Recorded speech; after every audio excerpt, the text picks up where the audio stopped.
Lomba yang udah saya ikuti, mungkin lomba pertama itu ada mawap. Jika ada kesempatan di depanmu, ambillah gitu. Jadi ya waktu itu saya belajar banyak hal, ilmu-ilmu juga tentang bagaimana sih dunia kompetisi yang sebenarnya itu untuk Iya. mahasiswa. Oh, berarti Mbak Ica sekarang lulus tanpa skripsi nih. Alhamdulillah. Oh iya.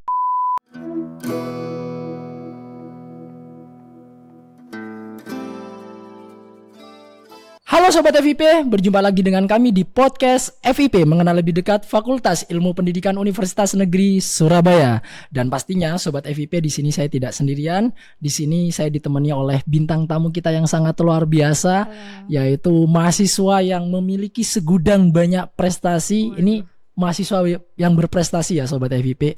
Dan ini satu-satunya mahasiswa angkatan 2023 yang menjadi ketua tim dan lolos PIMNAS hingga menjuarai PIMNAS medali ya, dapat medali ya Mbak Ica ya medali perak. Pokoknya Mbak Ica ini sangat berprestasi ya. Namun Sobat FIP, sebelum kita memulai podcast hari ini, alangkah baiknya kita jargon terlebih dahulu. Seperti biasa, FIP UNESA handal selalu. Nah, karena narasumber kita hebat sudah ada di posisi kami, di samping kami, kita coba tanyakan dulu. Ini Mbak Ica ya? Ya Mbak Ica. Apa kabar Mbak Ica? Halo, apa kabar? Saya baik. Mas Faisal gimana? Alhamdulillah saya juga baik ya, Sobat FIP. Dan mungkin kesibukan Mbak Ica sekarang apa ini? Mungkin perkenalan dulu ya. Tadi perkenalan dulu ya. Iya, belum perkenalan ya. Halo teman-teman, perkenalkan nama aku Hairunisa Nur Fadila. Biasanya aku dipanggil Ica. Aku dari Prodi S1 Teknologi Pendidikan angkatan 2023. Salam kenal. Ya, jadi Mbak Ica ini program studi teknologi pendidikan ya. Jadi untuk Sobat FIP terutama mahasiswa ya, terutama mahasiswa teknologi pendidikan ini sangat luar biasa karena memiliki mahasiswa yang luar biasa ya. Ini masih maba ya, angkatan 2023. Sudah nggak maba dong. Oh iya ya. Kayaknya kita satu angkatan ya. boleh. Iya. Jadi untuk kira-kira kesibukan Mbak Ica sekarang apa nih? Kalau untuk aku sendiri sih, karena mungkin masih semester awal, jadi sementara ini fokus untuk ngerjain project UTS dan UAS juga. Karena dari prodiku memang project ya yang dihasilkan di tugas-tugas UTS dan UASnya. Kemudian juga fokus untuk buat project baru untuk lomba ke depan. Ada mungkin lagi bahas-bahas atau brainstorming ide-ide baru untuk lomba-lomba baru gitu sih. Sangat luar biasa ya. Jadi kesibukannya Mbak Ica ini sangat produktif ya Sobat FIP ya. Karena kesibukannya di sisi lain fokus di akademik, di perkuliahan. Tapi Mbak Ica ini juga memunculkan banyak-banyak ide yang mungkin nantinya akan menjadi bahan untuk mengikuti lomba. Jadi ini sangat termotivasi ya. Kira-kira untuk organisasinya nih Mbak, kira-kira mengikuti organisasi apa aja nih Mbak Ica? Kalau untuk saat ini saya aktif di HMP TP. Ya, terus ada organisasi lain, UKM juga. Saya juga ikut UKIM gitu sih.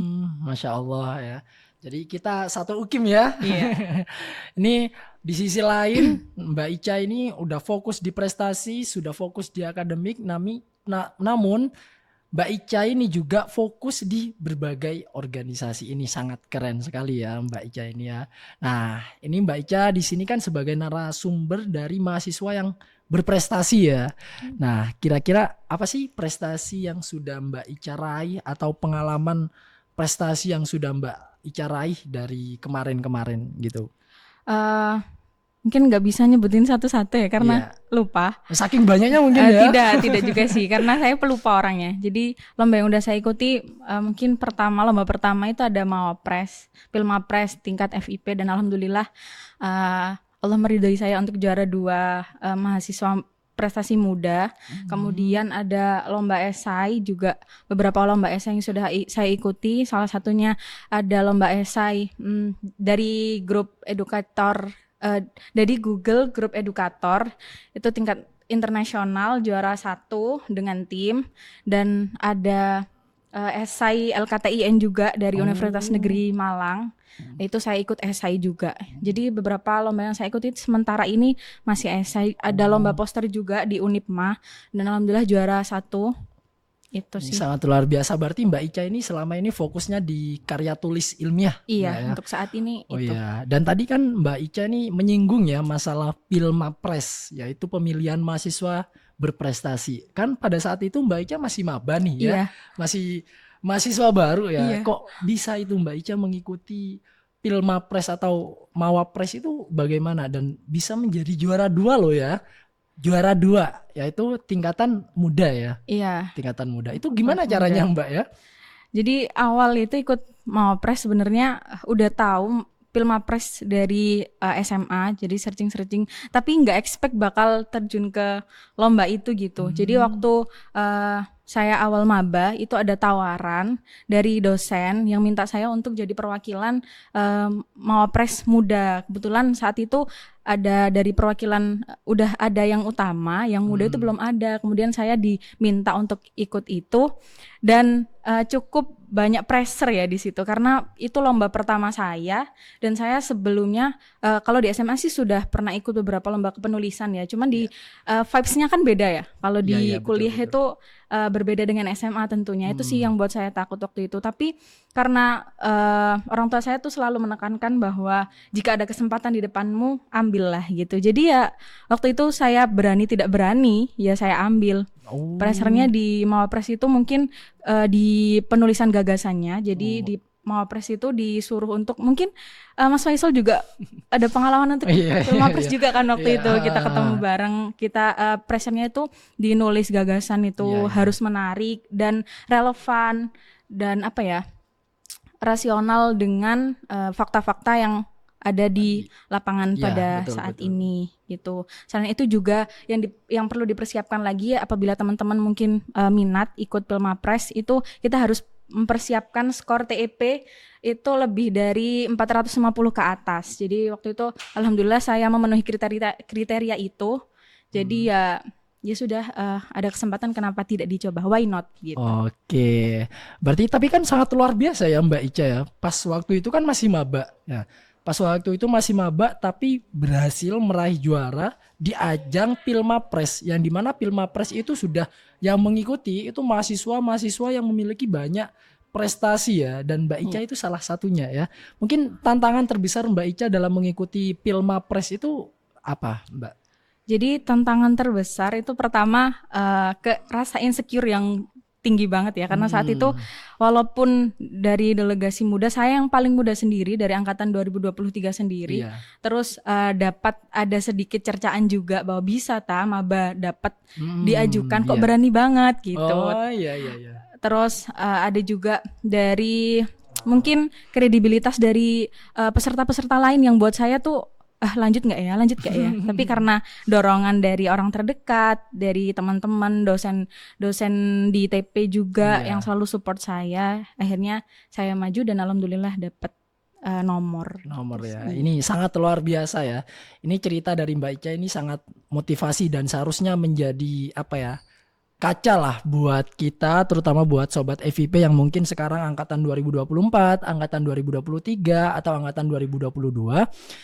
Dan jangan pernah takut ya untuk mencoba ya, karena ya ini fakta yang ada, Mbak Ica ini masih pada saat itu masih maba tapi berhasil mendapatkan juara di Pilmapres. Kan di Pilmapres itu ini ya pesertanya kan rata-rata angkatan 22 ya. Iya. 22 21 ya. 21. Iya, mungkin salah satu ya Mbak Ica ini salah satu ya dari angkatan 2023 yang berhasil meraih juara di Pilmapres tahun 2023 ya. Iya. Oh ya, tahun 2023. Jadi seperti itu. Nah, tadi kan Mbak Ica juga apa ya menyangkut pautkan dengan lomba-lomba seperti LKTI dan esai. Nah, kira-kira gimana sih Mbak Ica dalam mengikuti perlombaan LKTI atau esai itu? Proses brainstorming idenya maksudnya. Jadi kalau di kepenulisan ilmiah yang saya tahu, saya juga belum punya pengalaman banyak ya teman-teman. Jadi saya sharing sesuai dengan apa yang saya alami ya. Jadi kalau untuk kita punya niatan untuk ikut LKTI atau mungkin esai itu juga ide yang kita cetus itu harus sesuai dengan permasalahan yang ada saat ini. Jadi permasalahannya juga harus relevan, solusi yang kita tawarkan juga harus relevan. Kalau di esai sendiri kan ada 3 komponen di dalamnya, ada pendahuluan, isi dan juga penutup.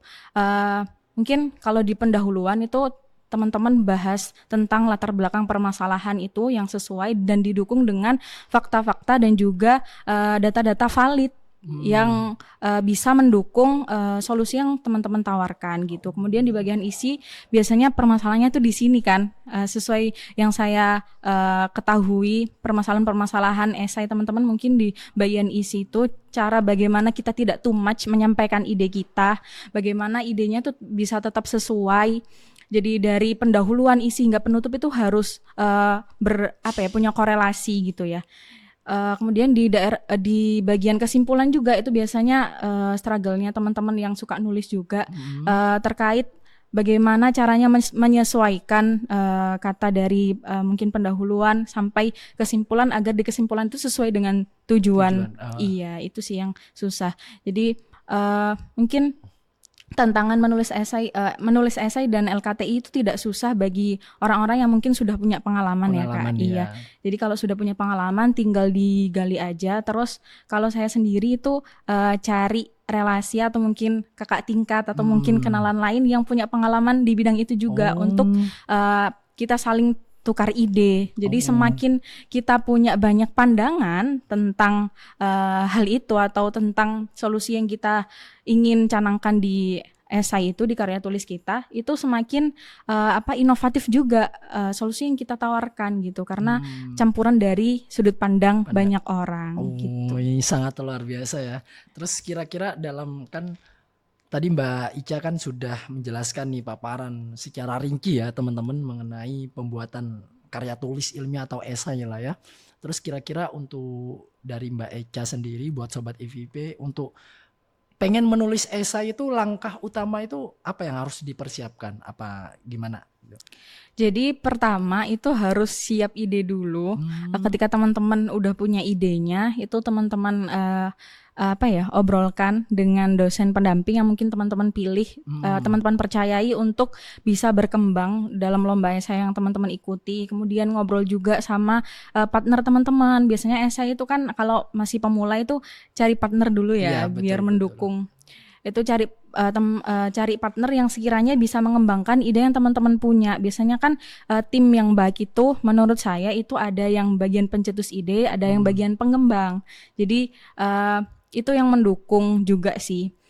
Kemudian selain penentuan ide itu juga harus banyak-banyak cari referensi dari sumber-sumber yang terpercaya, banyak-banyak baca juga, banyak-banyak menerima masukan dan kritikan gitu ya. Itu kritikan yang paling penting. Mungkin dari Gen Z sendiri itu anti kritik ya, terkenal untuk tidak bisa menerima kritikan ya, itu bisa sih. Bisa jadi. Itu yang ditakutkan. Jadi kalau memang mau fokus lomba apapun itu ya, tidak hanya esai, itu teman-teman harus siap menerima kritikan gitu sih. Karena kritikan itu bagi saya bukan suatu hal yang menyakitkan, walaupun memang dohirnya menyakitkan ya. Cuman output yang akan kita dapatkan dari kritikan itu dapat buat kita bisa mencapai apa yang ingin kita capai gitu. Namun sih. Kritikan itu kan membangun ya, istilahnya bukan membangun membunuhmu. Karena bukan. kritikan itu bukan rokok teman-teman ya. Iya, khusus rokok aja yang membunuhnya kita ya. Jangan kritikan. Iya. Jadi ini nih kan Mbak Ica ya memiliki segudang prestasi yang sangat banyak ya. Mulai dari maba ya, kan masih maba. Sekarang masih semester berapa semester Kak? 3. Masih semester 3. Masih semester 3 tapi memiliki banyak prestasi, itu sangat luar biasa ya teman-teman. Belum banyak sih Kak. Perjalanannya masih panjang ya berarti. Panjang banget. Nah, kira-kira Mbak Ica ini sudah mengikuti mendapatkan banyak prestasi. Kira-kira prestasi apa sih yang sangat sangat berpengaruh atau sangat berharga lah dari Mbak Ica? Dari sejauh perlombaan yang saya ikuti, yang paling berkesan itu yang baru saya ikuti kemarin itu ada yang namanya PKM, PIMNAS. Kenapa berkesan? Karena saya belajar banyak hal, ilmu-ilmu juga tentang bagaimana sih dunia kompetisi yang sebenarnya itu, bagaimana kita beradaptasi dengan lingkungan kompetisi yang sebenarnya sejatinya itu tidak seperti yang dilihat segampang yang kita lihat. Iya. Jadi banyak struggle di dalamnya yang mungkin teman-teman lainnya nggak tahu gitu. Jadi dari situ apalagi saya ketemu dengan orang-orang yang luar biasa, orang-orang yang di balik layar. Jadi saya mau cerita juga ya Kak terkait Nggak apa. struggle saya waktu PIMNAS kemarin itu. Jadi kita kan kalau PIMNAS, kalau PKM itu program kreativitas mahasiswa itu kan terdiri dari 5 orang ya. Lah waktu itu 5 anggota tim saya ketika pendanaan dan ketika awal proses PKM itu masih bisa mengikuti. Kemudian setelah pengumuman PIMNAS itu 3 dari anggota tim saya itu harus terpaksa untuk tidak bisa lanjut ke PIMNAS dikarenakan tidak memenuhi administrasi karena sudah lulus gitu. Tapi karena teman kakak tingkat saya itu sudah lulus, tetap berkontribusi penuh sih dalam penulisan proposal dan juga penulisan apa yang dibutuhkan ketika PIMNAS itu. Kemudian support dan juga dukungan yang luar biasa juga dari dosen pendamping saya yang sangat luar biasa. Mungkin Mas Faisal tahu Bapak Aditya Chandra apabila nonton ya Bapaknya. Terima kasih Pak sudah memberikan pelajaran yang berharga buat saya. Karena memang posisi saya masih maba dan belum tahu apa-apa sejujurnya. Saya tahu dan bisa berani berbicara seperti ini tuh karena PKM itu, karena dorongan dari tim saya yang sangat luar biasa itu, dari mas-mas yang baik hati itu, dan juga dari dosen pendamping saya itu, dan juga dari teman-teman dosen prodi saya, itu semuanya membantu saya untuk terus berkembang hingga saat ini. Oke, berarti Mbak Icanya ini sebagai ketua ya dalam PKM itu ya? Benar. Ini sangat luar biasa ya, maba loh ya, angkatan 2023 udah jadi ketua dan lolos PIMNAS hingga dapat juara. Nah kira-kira nih Kak, kan pastinya Sobat FIP nih ya, pasti belum memahami terkait apa itu PKM dan apa itu PIMNAS dan bagaimana tahapan-tahapannya gitu. Mungkin bisa juga disampaikan Kak ya. Jadi yang kita ketahui PKM itu kepanjangannya Program Kreativitas Mahasiswa. Itu adalah kompetisi karya tulis ya bisa dibilang yang digagas atau diciptakan oleh Kemendikbudristek atau Kementerian Pendidikan Riset dan Teknologi dan juga Pusprenas, Pusat Prestasi Nasional. Jadi banyak yang bilang bahwa PKM ini tuh ajang bergengsi, PIMNAS ini ajang bergengsi bagi mahasiswa karena kalau kita punya pengalaman banyak di bidang kepenulisan belum lengkap rasanya kalau belum coba untuk mengikuti PKM dan PIMNAS ini gitu. Karena bagi saya sendiri PKM dan PIMNAS ini simulasi untuk skripsi gitu sih. Jadi sesuai dengan pengalaman saya dengan 1 tahun proses itu bersama dengan tim yang luar biasa, dengan dosen pendamping yang luar biasa juga, bagi saya tuh benar-benar wah ini nggak mungkin kuat kalau orang yang mau ikut itu tidak benar-benar punya mental yang kuat juga, punya persiapan yang matang juga. Jadi itu sih yang buat PKM dan PIMNAS ini jadi ajang yang bergengsi untuk mahasiswa. Oh berarti Mbak Ica sekarang lulus tanpa skripsi nih? Alhamdulillah. Oh iya ya, lulus tanpa skripsi, tapi lulusnya kan masih jauh ya? Iya masih lama. Sekarang masih semester 3, masih kurang 5 semester lagi kan ya kayak gitu. Benar. Nah kira-kira ini juga Mbak Ica ya, pastinya Sobat FIP teman-teman itu kan masih bingung, kok ada PIMNAS, ada PKM, kira-kira pembedanya itu apa sih antara PKM dan PIMNAS gitu? Oke, jadi pembedaan antara PKM dan PIMNAS yang saya ketahui itu ya, jadi PKM itu urutannya kita buat proposal untuk kemudian diajukan untuk mendapat pendanaan. Setelah nanti teman-teman dapat pendanaan, nanti teman-teman merealisasikan ide yang teman-teman canangkan nih. Misal mau buat apa, book atau apapun itu nanti dengan pendanaan itu teman-teman manfaatkan dengan maksimal. Kemudian setelah dapat pendanaan itu nanti prosesnya pertanggungjawaban yang namanya PKP 2. Mungkin Mas Faisal udah tahu juga kan. PKP 2 itu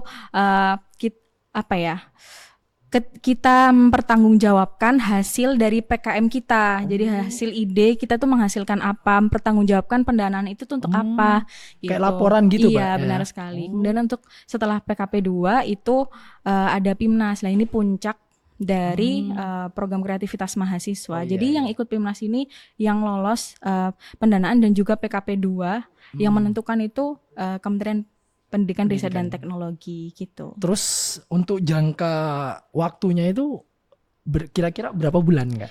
Kalau saya kemarin hampir satu Satu tahun ya, iya. hampir satu Mungkin tuh tahun. Mas Faisal juga ikut Iya, nih, hampir Sobat satu FIP. tahun ya untuk Sobat FIP ya. Mulai dari bulan Februari ya. Iya benar. Mulai dari Februari hingga bulan Oktober.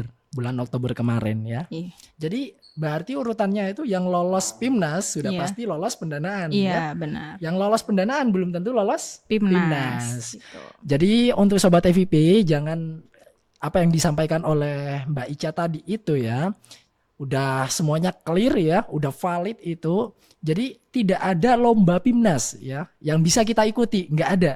Tapi proses PIMNAS itu harus dari PKM dulu Kak Iya, ya, dari harus PKM dari dulu, PKM ngajuin dulu. proposal dulu. Nah, kira-kira nih Kak, menurut Kak Ica ya, untuk bisa lolos di PIMNAS hingga dapat medali ya, medali perak ya. Iya. Medali perak itu apa sih tips and triknya gitu? Jadi kalau dari saya sendiri itu ini yang sering terjadi juga sesuai dengan yang dikatakan kating-kating saya ya terkait kesalahan di PIMNAS itu tidak kesesuaian proposal dengan buku panduan. Jadi yang harus teman-teman perhatikan itu lomba apapun itu ya, tidak hanya PIMNAS itu kan ada buku panduannya. Itu harus dibaca dan juga dicermati. Proposal yang kita buat, laporan kita buat itu sudah sesuai tidak administrasinya dengan buku panduan. Jadi percuma kalau teman-teman substansinya itu bagus sekali, punya ide yang mind blowing atau out of the box yang mungkin wah ini pasti lolos gitu. Itu belum tentu kalau administrasi teman-teman tidak terpenuhi dan tidak sesuai dengan buku panduan. Karena sejatinya PKM ini, program kreativitas mahasiswa ini kan diciptakan untuk menciptakan mahasiswa selain punya kreativitas juga taat peraturan. Betul, gitu. betul. Kemudian sesuai dengan buku panduan dan juga ini sih manajemen tim yang baik, pembagian tugas karena di PKM kan luaran yang dihasilkan itu tidak hanya satu luaran. Jadi nggak mungkin satu individu tuh ngerjakan satu luaran. Jadi harus dibagi bagaimana cara membagi tugas itu agar sesuai dengan waktu yang ditentukan. Kemudian yang paling penting nih terakhir, dulu kan mengerjakan luaran wajib.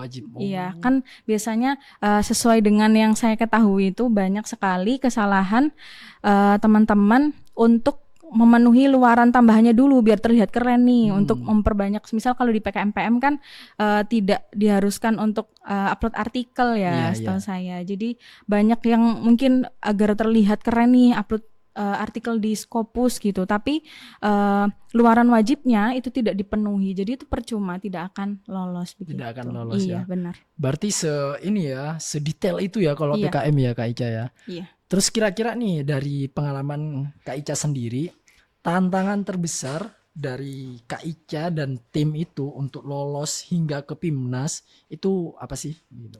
Kalau bagi saya waktu itu tidak bisa lolosnya tiga anggota ini sih, karena yang menjadi tantangan berat ya. Iya, karena mereka itu benar-benar otak di walaupun saya ketuanya ya, tapi benar-benar kontribusi 3 orang ini tuh benar-benar sangat berarti banget. Jadi ketika tidak bisa maju ke PIMNAS itu sangat buat saya terpuruk saat itu, dan rekan saya namanya Ailesa itu sempat ada kepikiran untuk tidak lanjut lagi, tapi karena dukungan juga dari dosen pendamping, dari teman-teman juga untuk terus lanjut, dari 3 anggota itu juga terus mendampingi kita juga saat supercamp, saat bootcamp yang diadakan fakultas maupun universitas. 3 orang itu tuh selalu hadir gitu, kasih kita semangat gitu sih. Itu struggle-nya. Jadi selain itu juga penyesuaian saya karena saya maba, jadi perlu belajar dari awal tentang penyusunan proposal bagaimana, public speaking itu sih yang sangat berat bagi saya juga, karena pada saat itu saya memang belum berani berbicara, karena setelah PKM ini ya jadi berani gitu. Oh iya ya. Jadi kan UNESA pada saat itu kan lolos 8 tim ya. Iya. Tapi yang dapat juara itu kan yang dapat medali 3 tim. Nah, salah satunya tim dari Kak Ica ini, dan ini satu-satunya Sobat FIP mahasiswa angkatan 2023 yang menjadi ketua PKM dan bisa mendapatkan medali emas. Ini sangat luar biasa ya.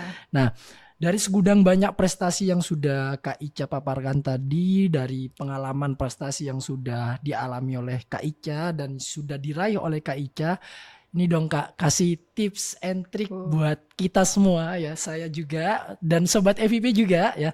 Gimana sih caranya dalam membangun menjadi mahasiswa yang sangat berprestasi? Apalagi masih maba loh gitu. Istilahnya masih maba loh gitu. Jadi kalau tips and trick itu saya merasa masih belum pantas ya kasih motivasi ke teman-teman. Tapi ini saya berikan sesuai apa yang saya alami juga, karena memang pengalaman saya juga belum banyak sebanyak Mas Faisal mungkin ya. Aduh. Tapi karena memang diharuskan untuk menjawab, oke saya jawab. Mungkin tips yang bisa teman-teman lakukan gitu ya. Yang pertama, selain kita harus disiplin dengan waktu, kita juga harus memanfaatkan sebelum memanfaatkan kita harus jadi harus percaya diri, harus behavior dengan kemampuan yang kita miliki, karena sejatinya setiap orang itu pasti punya kemampuan masing-masing ya, karena menurut Howard Gardner itu kan kecerdasan ada 8 kecerdasan majemuk, ada kinestetik, kemudian ada logis matematis dan sebagainya, dan setiap orang itu pasti punya salah satu kecerdasan itu. Jadi teman-teman pasti punya potensi untuk mengembangkan itu, cuman berani atau tidak itu kembali lagi ke kepercayaan diri. Jadi harus percaya diri, jangan takut salah dulu, karena memang kalau kita belajar kan harus salah dulu baru kita bener gitu kan. Kemudian kalau sudah mengembangkan, tahu potensi yang teman-teman miliki nih, teman-teman harus memanfaatkan kesempatan yang ada. Jadi apapun kesempatan yang ada di depan mata teman-teman. Misal nih kalau contohnya aku pada saat itu ditawari untuk menjadi ketua di PKM. Jadi aku mau aja gitu. Walaupun sebenarnya dalam hati dan pikiranku tuh bentrokan ya, bisa atau tidak. Tapi karena aku punya prinsip bahwa kesempatan itu nggak datang loh 2 kali. Jadi itu betul, dimanfaatkan untuk soal menggali potensi itu kan seiring waktu berjalan gitu. Terus selain itu harus tetap ingat sama yang di atas gitu sih, dengan Tuhan teman-teman masing-masing, karena kalau kita ikhtiarnya hanya duniawi saja, tidak ukhrawi dan akhirat, itu jadi percuma gitu sih tips dari aku. Masya Allah. Semangat teman-teman. Ya. Masya Allah ya teman-teman ya, untuk sobat FIP itulah tips dan trik untuk menjadi seorang mahasiswa yang berprestasi, entah itu di usia muda, entah itu di mahasiswa muda atau mahasiswa lama. Jadi tidak ada kata terlambat Kak Ica ya. Tidak ada kata terlambat.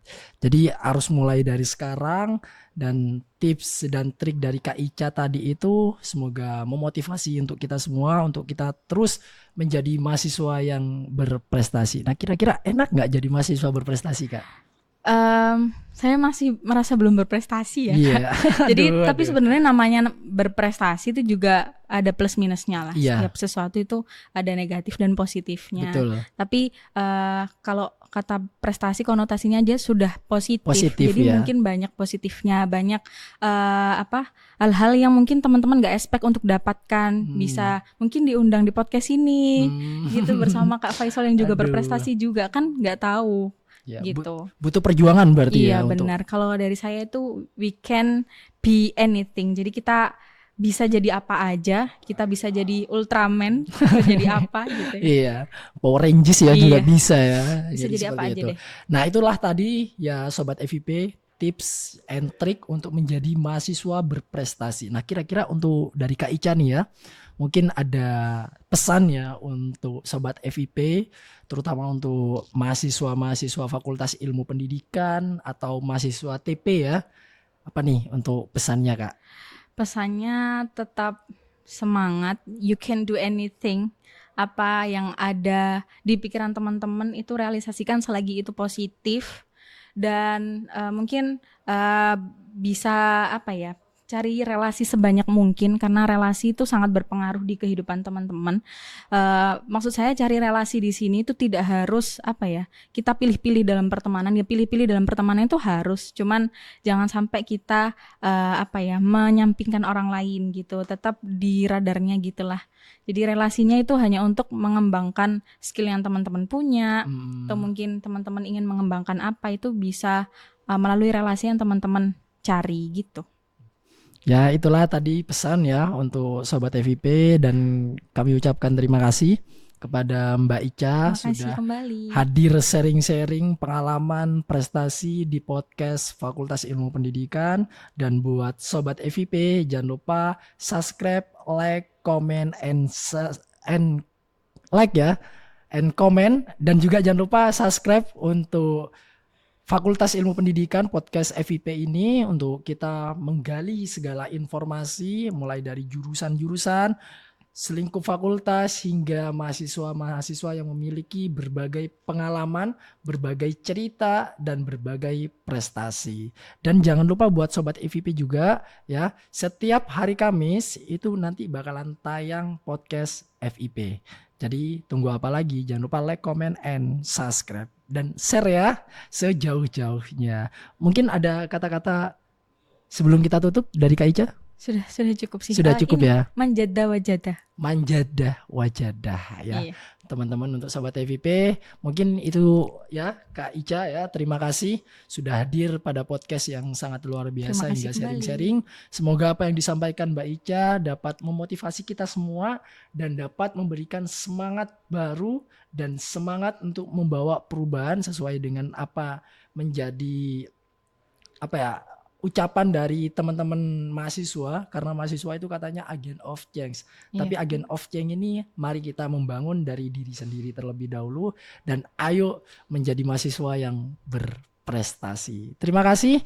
Mungkin sebelum kita tutup kita jargon terlebih dahulu ya Kak Ica ya. FIP UNESA handal selalu. Terima kasih kami ucapkan. Jangan lupa buat Sobat FIP like, comment, and subscribe dan share dari podcast FIP ini. Sampai jumpa di podcast selanjutnya. See you. Bye-bye.